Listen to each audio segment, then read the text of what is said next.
এটা হচ্ছে Pepsi industry. এখানে চিন্তা করে দেখেন, সবগুলোই সোলার উপর ডিপেন্ড হয়ে যাচ্ছে।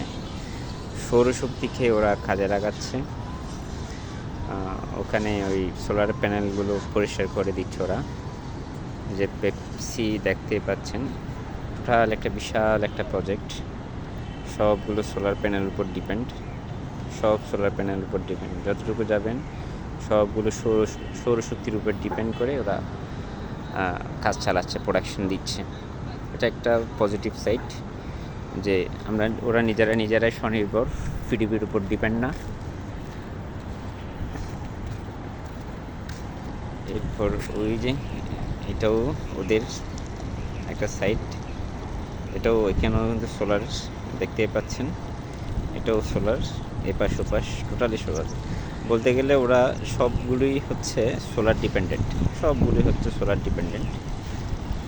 সোলার ডিপেন্ডেন্ট হয়ে যাচ্ছে।